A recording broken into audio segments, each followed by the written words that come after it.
You are immediately appointing somebody you know and love and trust to do that for you versus risking a probate court making these decisions for you. A lot of times I get questions about, well, what about my house? How do I make sure my house does not go through probate and yet gets to the people I want it to?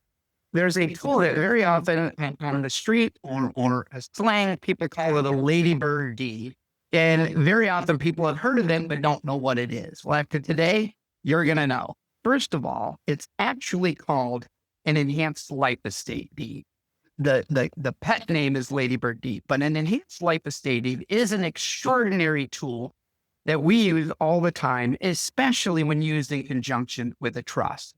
And here's why it's so special. First of all, if a husband and wife own their home, this type of a deed preserves their ownership as tenants by the entirety, which has significant asset protection and succession planning characteristics. We never want to spoil that or undo it. This deed preserves it.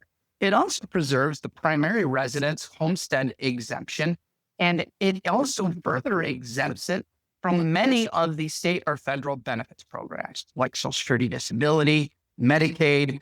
They typically exempt your primary residence under certain circumstances. This deed is designed to preserve that exemption and keep the home in their names. When it's used in conjunction with a trust, it seamlessly and automatically transfers your home into the trust. And we can use this for any real estate, up north cottages, down south vacation homes, or Michigan hunting properties, whatever you might have. All of that can be placed into a trust by virtue of this type of a deed, which allows you to completely avoid probate for these significant assets.